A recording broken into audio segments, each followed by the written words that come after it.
अब हम लोग इंडिपेंडेंट डायरेक्टर का इन डेप्थ एनालिसिस तो करेंगे, और साथ में इंडिपेंडेंट डायरेक्टर पॉइंट नंबर 12 में दिया हुआ है। सभी लोग मेरे साथ आ जाएंगे पॉइंट नंबर 12 में, और देखो बच्चों क्या लिखा हुआ है, द लीगल प्रोविजन। अब मैं सिर्फ प्रोविजन पढ़ रहा हूँ, इसके पहले वाले पार्ट में मैंने समझा दिया था इंडिपेंडेंट डायरेक्टर क्या होता है क्या नहीं होता है लॉजिकल तरीके से, कि इंडिपेंडेंट डायरेक्टर वो लोग होते हैं जो कंपनी में आके अपनी ओपनली राय रखते हैं, इससे कॉर्पोरेट गवर्नेंस मेंटेन होता है। ये सारी बातें हम पढ़ चुके हैं। एक इंडिपेंडेंट डायरेक्टर को अपॉइंटमेंट कौन करेगा, तो बोला मेंबर्स अपॉइंटमेंट करेंगे। एक बार इंडिपेंडेंट डायरेक्टर आ गया तो हटा नहीं सकते हो, भगा नहीं सकते हो, मार नहीं सकते हो। वो खुद मर गया तो बात अलग है, खुद मर गया, वैकेंसी आ गई तो फिर बोर्ड ऑफ डायरेक्टर फिल कर देंगे, जैसे वुमेन डायरेक्टर की वैकेंसी को फिल करते हैं। बाकी हटा तुम नहीं सकते हो। रावण अब कुंभकर्ण को हटा, सॉरी रावण अब विभीषण को नहीं भेज सकता है। इस तरह के कॉन्सेप्ट हम याद कर चुके हैं। साथ में हमने थोड़े बहुत प्रोविजन पढ़े थे, पर वापस अब हम लाइन टू लाइन एक एक लाइन पढ़ेंगे प्रोविजन की। Number of independent director, following companies are required to appoint a specific number of independent director. देखो रेजिडेंट डायरेक्टर के लिए था एक, women director at least one women director, और रेजिडेंट डायरेक्टर भी एटलीस्ट वन रेजिडेंट डायरेक्टर होना चाहिए था। पर इंडिपेंडेंट डायरेक्टर एक नहीं, woman director, resident director, independent director 2013 के द्वारा लाए गए नए और न्यूली कॉन्सेप्ट है। और पहला कॉन्सेप्ट जो इंडिपेंडेंट डायरेक्टर का है वो बोल रहा है following companies are required to appoint a specific number of independent director. पहला listed companies, every listed companies shall have to a total number of director of independent director। कितने number चाहिए listed company में, तो बोला listed company में होने चाहिए total number के 1/3 number of director independent, 1/3 number of director. और अदर पब्लिक कंपनीज, ये सिर्फ पब्लिक कंपनीज में ही चाहिए, ध्यान रखो, पब्लिक कंपनी में ओनली, हाँ सिर्फ पब्लिक कंपनी में। Very good. वैसे ही वो भी सिर्फ पब्लिक कंपनी में थी वुमेन डायरेक्टर। लिस्टेड में, अनलिस्टेड में कुछ कंपनी जिनका paid up share capital 100 crore और मोर और टर्नओवर 300 करोड़ और मोर। ऐसे यहां भी दिया हुआ है कि अदर पब्लिक कंपनी में the central government empower to prescribe a certain minimum number of independent director in case of any class और classes of public companies taking a step in his director. Rule 4 of companies appointment and qualification of director, rule 2014, वही rule appointment and qualification of director rules 2014 has framed, इसने बोल रखा है at least two number of independent director होना जरूरी है। पर किसको, हर अदर पब्लिक कंपनी को नहीं, बड़ी पब्लिक कंपनी को जिनकी paid up share capital 10 crore और मोर, टर्नओवर 100 करोड़ और मोर, और बोरोविंग्स कहां की है, ढंग से देखो, बोला such public company which have aggregate outstanding loan debenture और डिपॉजिट, लोन डिबेंचर और डिपॉजिट, लोन डिबेंचर और डिपॉजिट, लोन डिबेंचर और डिपॉजिट, लोन डिबेंचर और डिपॉजिट, तीनों अलग वर्ड है। लोन डिफरेंट, डिबेंचर डिफरेंट, और deposit different word.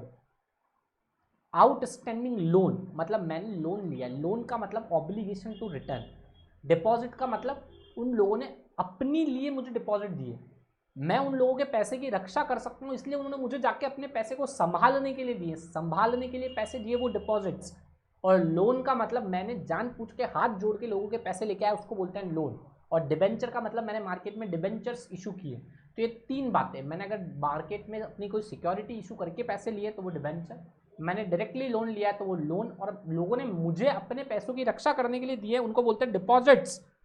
Exceeding 50 crore और मोर, एक्सीडिंग 50 करोड़ और मोर नहीं लिखा हुआ, यही मैं बताने की कोशिश कर रहा हूं। कल भी क्लास में मैंने चिल्ला चिल्ला के बोल दिया 50 करोड़ और मोर, 50 करोड़ और मोर, तुमने बोला हाँ क्या, हाँ कोई हाँ नहीं, 50 करोड़ और मोर कहां लिखा हुआ है, यहां तो लिखा हुआ more than 50 crore, not 50 crore और मोर देन 50 करोड़। बाकी ऊपर दोनों जगह क्या लिखा हुआ है, 100 करोड़ और मोर, 300 करोड़, सॉरी 10 करोड़ और मोर, 100 करोड़ और मोर, पर यहां लिखा हुआ 50 करोड़ नहीं, मोर देन 50 करोड़।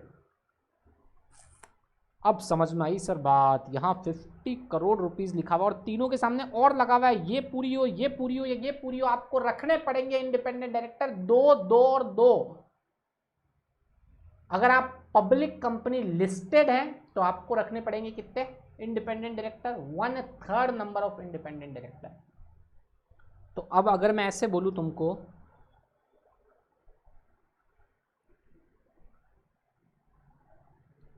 भाई ये हमारी वुमेन डायरेक्टर है, ये चाहिए एटलीस्ट वन वुमन डायरेक्टर हमें चाहिए। पर ये क्या हर कंपनी में चाहिए? नहीं, ये भी कुछ स्पेसिफिक कंपनीज में चाहिए। वो स्पेसिफिक कंपनीज कौन कौन सी कंपनीज है? मैंने कहा लिस्टेड कंपनी में तो कंपल्सरीली चाहिए, अनलिस्टेड कंपनी में उसी में चाहिए जिसमें क्या हो, जिसमें पेड अप शेयर कैपिटल की लिमिट एक तो और एक लिमिट है टर्नओवर की, वो अगर इंक्रीज होगी तो चाहिए। रेजिडेंट डायरेक्टर का क्या रूल है? रेजिडेंट डायरेक्टर हमें एवरी कंपनी में चाहिए, private public doesn't matter, listed unlisted doesn't matter. कौन होगा जो 182 डेज से ज़्यादा इंडिया में स्टे करता है इन एनी फिनेंशियल ईयर, और अगर कंपनी कम में है तो फिर प्रोपोर्शनेटली अप्लाई होगी लिमिट। ये इस तरह का रेजिडेंट डायरेक्टर हर एक कंपनी के पास होना चाहिए जिस दिन ये एक्ट आया उसके पहले वाले प्रीवियस ईयर में। ये जो वुमेन डायरेक्टर का प्रोविज़न है ये अप्लाई करने के लिए आपको टाइम दिया गया है। अगर आप न्यूली इनकॉर्पोरेटेड कंपनी हो तो 6 महीने का टाइम है, और अगर आप 1956 वाली कंपनी हो तो 1 साल के अंदर अंदर आपको ये वुमेन डायरेक्टर अपनी ज़िंदगी में लेके आ जानी। इंडिपेंडेंट डायरेक्टर का क्या है कि इंडिपेंडेंट डायरेक्टर भी हमें ज़रूरत पड़ेगी। अब कोई कंपनी पुरानी होगी उसके लिए क्या प्रोविज़न होगा, पुरानी कंपनी कितने टाइम में इंडिपेंडेंट डायरेक्टर लेके आए, और नई कंपनी बन रही है तो कितने टाइम में इंडिपेंडेंट डायरेक्टर लेके आए, ये हमको बताया नहीं गया। आगे प्रोविजंस देखेंगे अगर इस टाइप का कोई प्रोविज़न है तो। बाकी हमें अभी तक ये बताया गया अगर लिस्टेड है और अनलिस्टेड है तो क्या। लिस्टेड है तो 1/3 नंबर ऑफ इंडिपेंडेंट डायरेक्टर चाहिए, अनलिस्टेड में पेड अप शेयर कैपिटल की लिमिट है, लोन आउटस्टैंडिंग की लिमिट है और टर्नओवर की लिमिट है। यहाँ पे 50 करोड़ सीधा मोर है, यहाँ पे 10 करोड़ के सामने इक्वल लगा हुआ है और मोर लगा हुआ है, वैसे ही यहाँ पे 100 करोड़ के सामने इक्वल और मोर लगा हुआ है। तो कुछ इस तरह का प्रोविज़न अभी तक हमने पढ़ा जो हमें समझ में आया। हमने कहा वुमेन डायरेक्टर की तरह की लैंग्वेज हम यहाँ यूज़ कर सकते हैं, ये सब प्रोविज़न शेल वाले हैं। इसके बाद इन्होंने बोला कि आपको जो भी ये लिमिट देखनी है वो last date of previous audited financial statement की देखनी है, वो तो हम हमेशा वही डेट देखते हैं।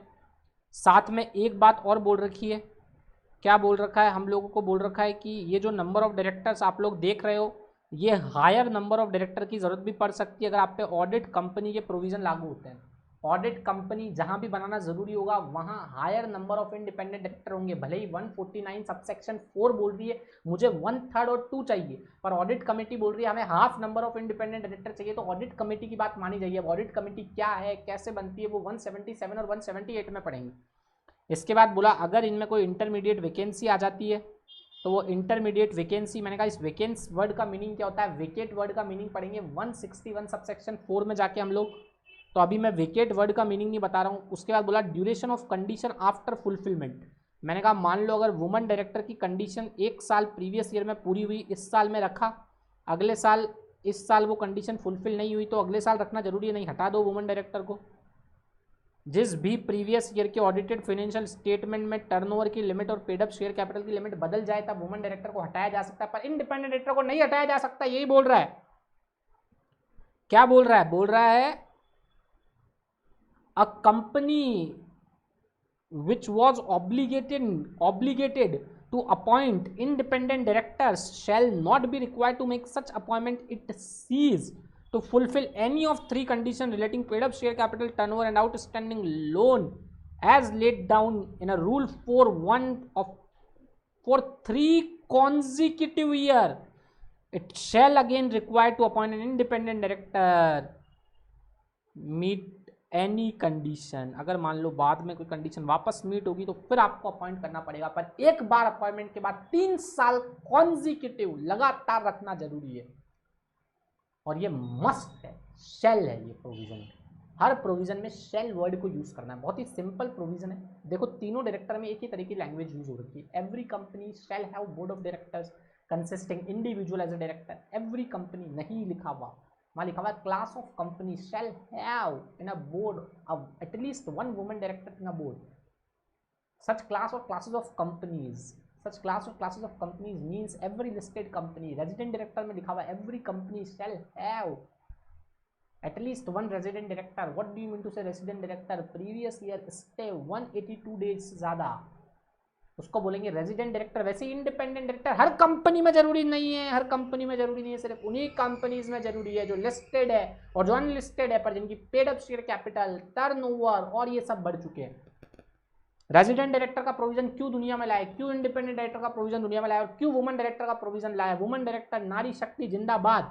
रेजिडेंट डायरेक्टर, बेटा डंडे किसको मारोगे, सब लोग अगर फॉरेन के होंगे, कोई रेजिडेंट नहीं होगा तो पकड़ोगे किसको, डंडे किसको मारेगा, डरेगा कौन। और इंडिपेंडेंट डायरेक्टर, कंपनी में अपनी बेबाक राय रखने वाला कोई होना तो चाहिए ना, कंपनी में कोई बेबाक राय रखने वाला ही नहीं है, गजब बात है। तो बेबाक राय रखने के लिए हम लेके आए इंडिपेंडेंट डायरेक्टर को और बोल दिया इनको हटा नहीं सकते हो आसानी से। ये जो लिमिट चेक करनी है प्रीवियस ईयर के फाइनेंशियल स्टेटमेंट ऑडिटेड। इसके बाद बोल रहा है कुछ कंपनी को एग्जेम्प्टेड है, अगर वो कंपनियां अनलिस्टेड है। कंपनी अगर लिस्टेड है तो तुम्हारे को लगाना ही पड़ेगा, पर अगर तुम्हारी कंपनी अनलिस्टेड है तो तुम्हारी कंपनी को एग्जेम्प्ट कर दिया, तुम्हारे को इंडिपेंडेंट डायरेक्टर नहीं रखना है। अगर तुम जॉइंट वेंचर हो, तुम होली ओन्ड सब्सिडी हो, और या फिर तुम हो a dormant company as defined under section 455 miscellaneous companies act के प्रोविजन है, सबसे लास्ट चैप्टर। वहाँ हम समझेंगे डोरमेंट कंपनी कौन होती है, जो सिग्निफिकेंट अकाउंटिंग ट्रांजेक्शन नहीं करती है, कितने साल तक नहीं करती है। अगर वो आपकी कंपनी की कोई डोरमेंट कंपनी है, आपकी कंपनी की कोई जॉइंट वेंचर कंपनी और आपकी कंपनी की कोई होली ओन्ड सब्सिडरी है आपकी, पर वो तीनों ही, ये तीनों ही जॉइंट वेंचर हो, चाहे होली ओन्ड सब्सिडरी और चाहे डोरमेंट कंपनी हो, अनलिस्टेड होनी चाहिए। अगर इन तीनों में से कोई भी कंपनी लिस्टेड है तो इंडिपेंडेंट डायरेक्टर के प्रोविजन लगेंगे ही लगेंगे, एग्जेम्प्ट नहीं है। पर मान लो मेरी एक कंपनी है लिस्टेड, उसमें तो इंडिपेंडेंट डायरेक्टर है, अब उसकी कोई जॉइंट वेंचर है, उसकी कोई होली ओन्ड सब्सिडरी है और उसी की कोई डोरमेंट कंपनी है, और ये तीनों ही कंपनियां अनलिस्टेड है, तो मेरी कंपनी लिस्टेड कंपनी में इंडिपेंडेंट डायरेक्टर है। इसकी वजह से मेरी जॉइंट वेंचर, मेरी होली ओन्ड सब्सिडरी और मेरी डोरमेंट कंपनी को एग्जेम्पशन दे दी। पर कब, जब ये तीनों अनलिस्टेड हो। अगर इन तीनों में से कोई लिस्टेड है तो फिर गए। वैसे ही मान लो अगर मेरी कंपनी अनलिस्टेड है, मेरी कंपनी क्या है, अनलिस्टेड है, और अनलिस्टेड है पर उनकी पेड अप शेयर कैपिटल जो है वो क्रॉस हो गई है 10 करोड़ से, तो मेरे पास इंडिपेंडेंट डायरेक्टर है वो कितने, 2। अब इस अनलिस्टेड कंपनी की अगर कोई जॉइंट वेंचर है, कोई होली ओन्ड सब्सिडरी है और कोई डोरमेंट कंपनी है, भले ही उनकी paid up share capital more than 10 है, भले ही होली ओन्ड सब्सिडरी की भी 10 करोड़ से ज़्यादा है, डोरमेंट कंपनी की 10 करोड़ से ज़्यादा है, फिर भी उन पे प्रोविज़न नहीं लगेगा इंडिपेंडेंट डायरेक्टर का, फिर भी उन पे इंडिपेंडेंट डायरेक्टर का प्रोविज़न नहीं लगेगा। क्यों नहीं लगेगा, क्योंकि ये अनलिस्टेड है, और इनकी जो अनलिस्टेड एंटिटी जिसकी ये एक्चुअल में जॉइंट वेंचर है, जिसकी होली ओन्ड सब्सिडरी और जिसकी ये डोरमेंट कंपनी है, उस कंपनी ने इंडिपेंडेंट डायरेक्टर का प्रोविज़न फुलफिल किया हुआ है। तो अगर आप किसी ऐसी कंपनी की होली ओन्ड सब्सिडरी हो, अगर आप किसी ऐसी कंपनी की जॉइंट वेंचर हो, और अगर आप किसी ऐसी कंपनी की डोरमेंट कंपनी हो जिनमें इंडिपेंडेंट डायरेक्टर का प्रोविजन लगता है और उन लोगों ने इंडिपेंडेंट डायरेक्टर रख रखे हैं, और आप अनलिस्टेड हो, तो आप पे वो डोरमेंट कंपनी की, सॉरी, आप पे वो इंडिपेंडेंट डायरेक्टर की लिमिट नहीं लगेगी। इंडिपेंडेंट डायरेक्टर से एग्जेम्प्ट है कुछ कंपनियां। इंडिपेंडेंट डायरेक्टर हर लिस्टेड कंपनी पे लगेगा, एटलीस्ट 1/3 नंबर हर प्रिस्क्राइब्ड कंपनी पे लगेगा, अगर उनकी पेड अप शेयर कैपिटल ये होती है, एटलीस्ट कितने, 2 इंडिपेंडेंट डायरेक्टर उनको चाहिए। इंडिपेंडेंट डायरेक्टर का प्रोविजन 3 कंपनीज पे नहीं लगेगा, जॉइंट वेंचर पे, होली ओन्ड सब्सिडरी पे और डोरमेंट कंपनी पे। Are not covered under rule 4(1) which mentioned about mandatory to appointment as an independent director.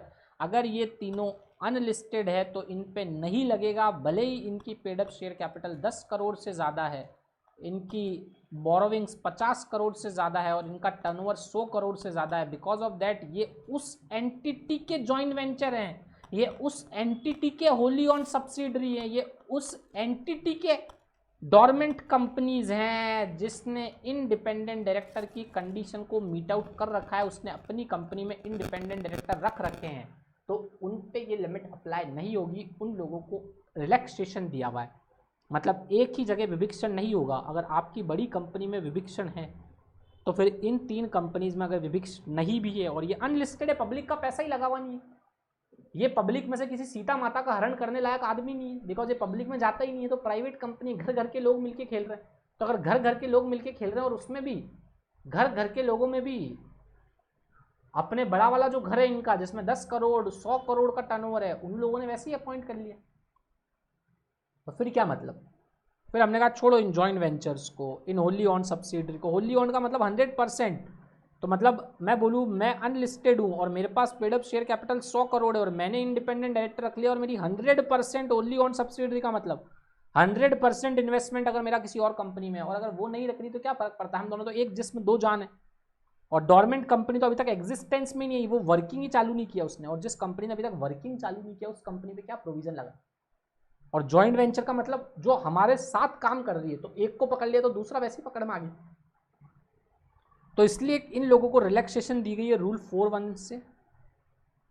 अब बोला who become an independent director, who, मैंने कहा वो बंदा जो बेबाक अपनी राय रख सके, जो स्वतंत्र हो, जिसपे किसी का बोझ नहीं हो, जो कंपनी का ऐसी की तैसी कर देगा, कॉर्पोरेट गवर्नेंस कंपनी में मेंटेन करवा देगा, वो बंदा बनेगा इंडिपेंडेंट डायरेक्टर। अभी तक हमने पढ़ा 149 सबसेक्शन 1 डायरेक्टर, फिर उसका proviso 2 women director, 1 section 149 subsection 2 women director की क्लास ऑफ कंपनी वाली लिमिट 149 सबसेक्शन 3, जिसमें पता पड़ा वुमेन डायरेक्टर कितने टाइम में लाना जाना जरूरी है, इंटरमीडिएट वैकेंसी तक की बात है। फिर 149 सबसेक्शन 4 इंडिपेंडेंट डायरेक्टर कितने रखने जरूरी है, किसको रखने जरूरी है। अब हम पढ़ रहे हैं 149 सबसेक्शन 6, और ये 6 क्या बोल रहा है। फिर 149 सबसेक्शन 5 पढ़ा, 3 कंपनीज पे अलाउ नहीं है, कौन कौन सी, joint venture, wholly owned subsidiary, बोलो joint venture, wholly owned subsidiary, joint venture, wholly owned subsidiary, joint venture, wholly owned subsidiary, dormant company, joint venture, wholly owned subsidiary, dormant company, joint venture, wholly owned subsidiary और dormant company.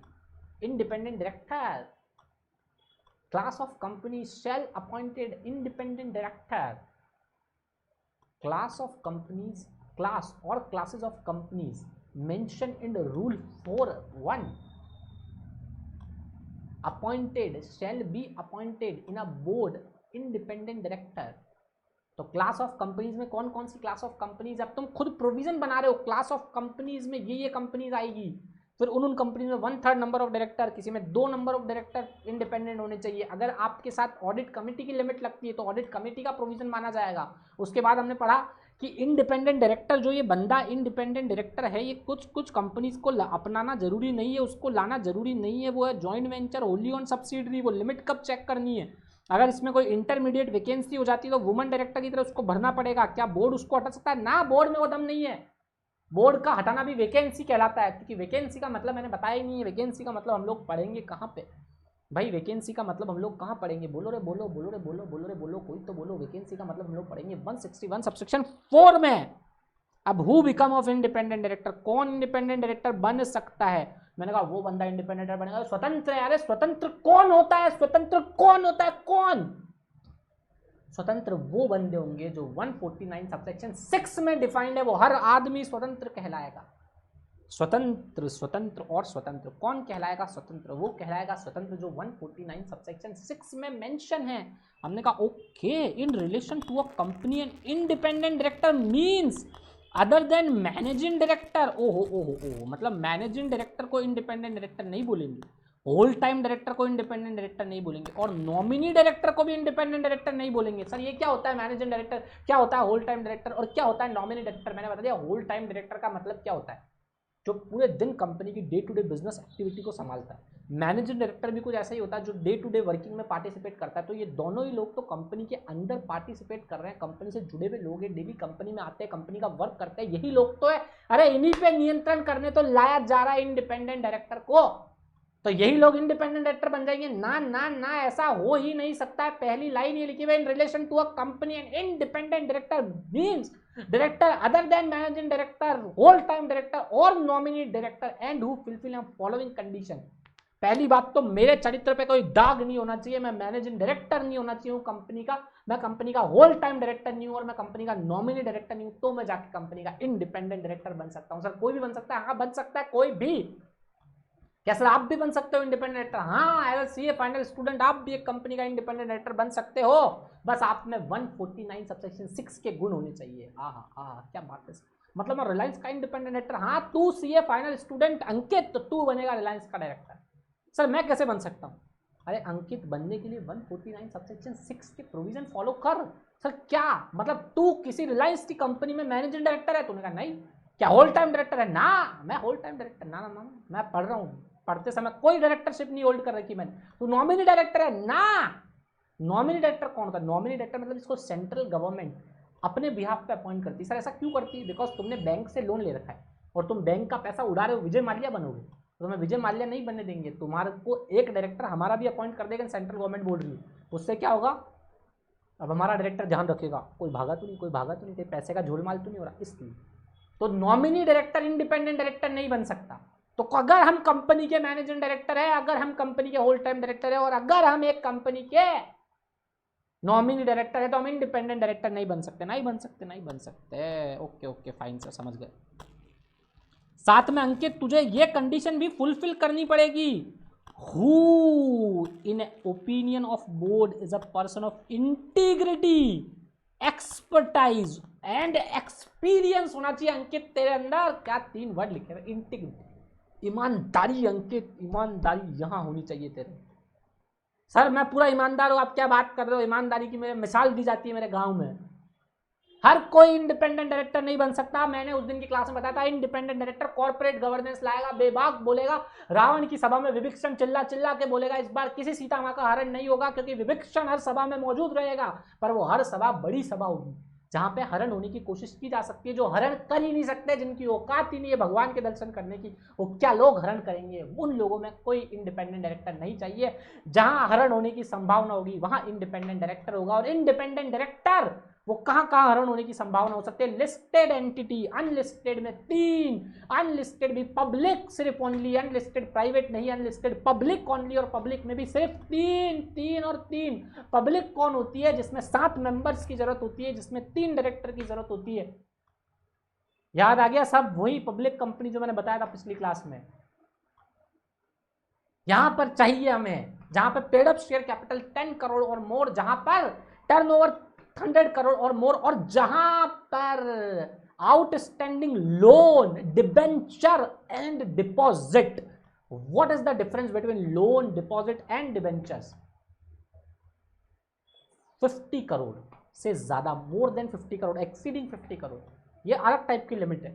इसके बाद मिलेगा कि हर कोई बनेगा क्या independent director? अगर एक बार इंडिपेंडेंट डायरेक्टर बना तो 3 साल तक प्रोविजन को फॉलो करना जरूरी है। वुमन डायरेक्टर की कंडीशन एक प्रीवियस ईयर, इस बार बनाया, अगले प्रीवियस ईयर में कंडीशन अगर हटी तो अगले प्रीवियस ईयर में हटा दो, पर इसको नहीं हटा सकते हो। ये विभीषण है, 3 सालों तक कहीं नहीं जाएगा। अगर आया है तो 3 सालों बाद अगर तुम्हारी कंपनी के उस तीसरे साल वाले प्रीवियस ईयर में लास्ट ऑडिटेड फाइनेंशियल स्टेटमेंट में अगर लिमिट कम होगी तो हटा दो। और 3 साल एक बार लाए तो 3 साल रखना पड़ेगा। मैंने बोला था इंडिपेंडेंट डायरेक्टर 5 साल के लिए आता है। ये कहाँ लिखा हुआ है? ये 149 सबसेक्शन 10 और 11 में लिखा हुआ है। पहली बार ऑर्डिनरी रेजोल्यूशन से, दूसरी बार स्पेशल रेजोल्यूशन से। क्योंकि सरकार भी अगर पहली बार आ रही है तो तुम्हारे इंडिपेंडेंट होने की प्रोबेबिलिटी ज्यादा है, पर तुमने 5 साल काम कर लिया तो फिर तुम्हारा इंडिपेंडेंट भंग होने की प्रोबेबिलिटी होगी। तो इसीलिए 10 और 11 में लिखा हुआ इंडिपेंडेंट डायरेक्टर के बारे में बातें हो रखी है, उनका टेन्योर लिखा हुआ है। अब हम पढ़ रहे हैं कौन इंडिपेंडेंट डायरेक्टर बनेगा। हमने कहा वो बंदा इंडिपेंडेंट डायरेक्टर कतई ही नहीं बन सकता है। इंडिपेंडेंट डायरेक्टर स्वतंत्र होना चाहिए, बेबाक राय रखने वाला होना चाहिए, अच्छा इंसान होना चाहिए।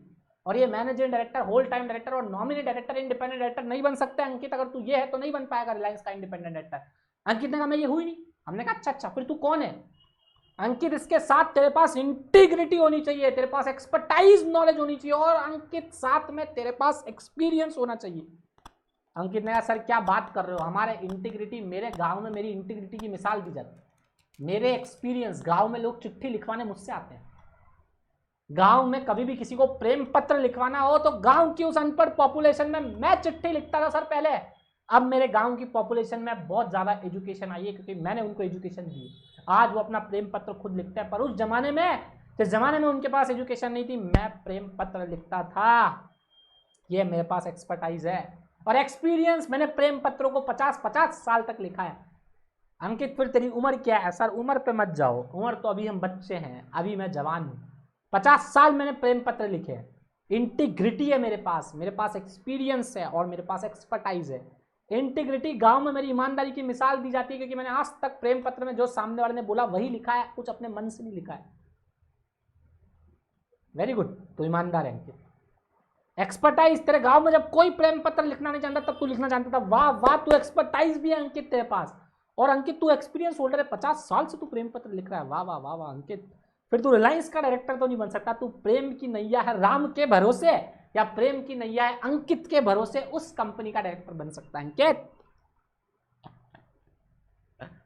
क्योंकि अंकित रिलायंस के लिए तुझे प्रेम पत्र का एक्सपर्टाइज नहीं, इंटीग्रिटी नहीं। सर क्यों नहीं? क्योंकि वहां लिखा हुआ who is in opinion of board.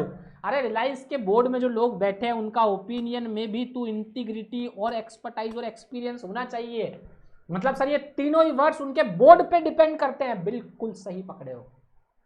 अगर तुम अपने मन से कह रहे हो कि हम इंटीग्रिटी रखते हैं, हम एक्सपर्टाइज रखते हैं और हम वो एक्सपीरियंस रखते हैं, अबे रहने दो, तुम्हारा एक्सपीरियंस तुम्हारे पास, फिर तुम प्रेम की नैया अंकित के भरोसे वहां बनो इंडिपेंडेंट डायरेक्टर। यहाँ रिलायंस में नहीं बन सकते, बिकॉज रिलायंस में हम बोर्ड बताएंगे कि हमारे को क्या क्वालिफिकेशन चाहिए, हमारे को क्या इंटीग्रिटी चाहिए और हमारे को क्या एक्सपर्टाइज चाहिए।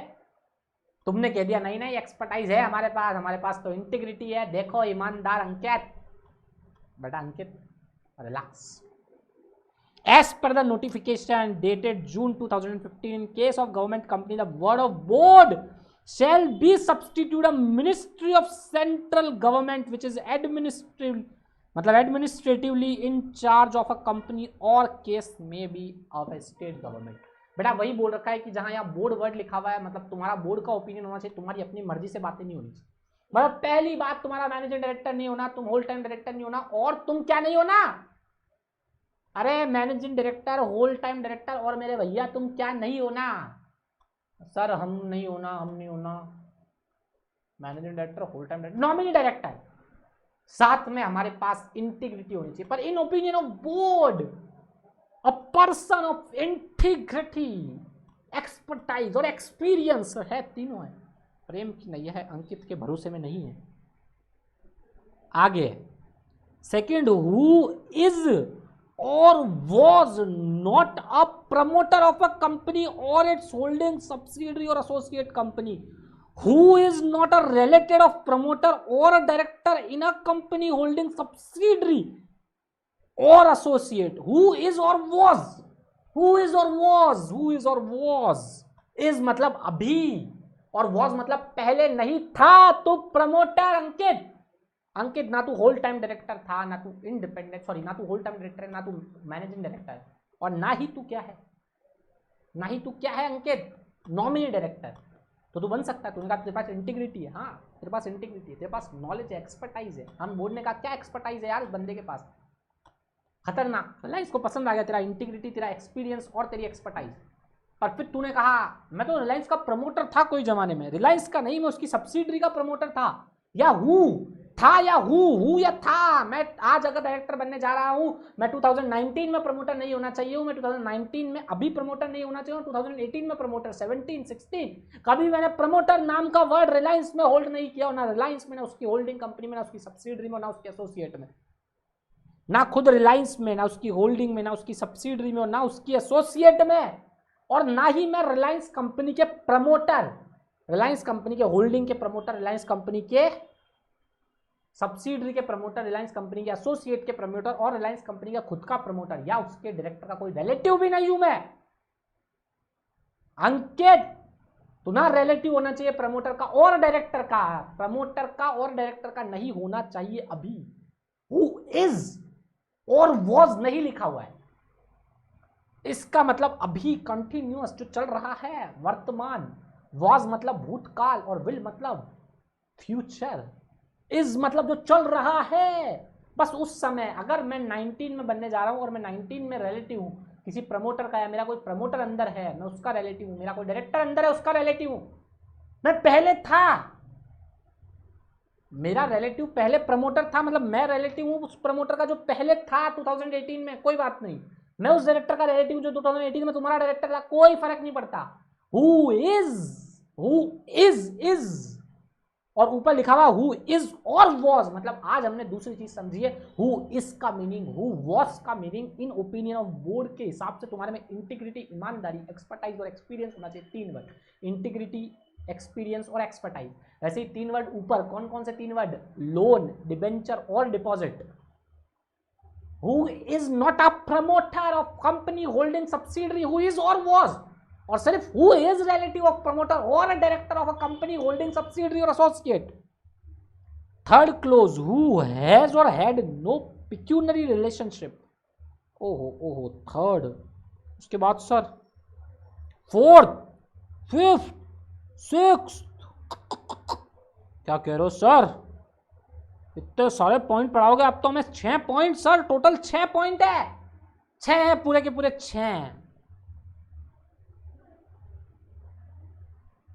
6 पॉइंट है सर। ये 6 point sir something something like that किसकी तरह के लग रहे हैं हमको? कुछ देखा देखा लग रहा है। Audit section 141 disqualification of auditor.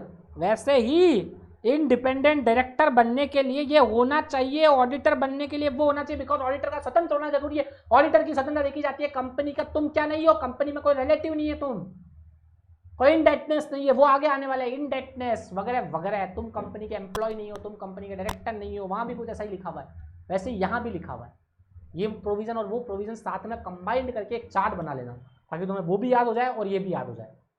2 minute का ब्रेक लो, दोनों पॉइंट पढ़ो, फिर आगे चलते हैं।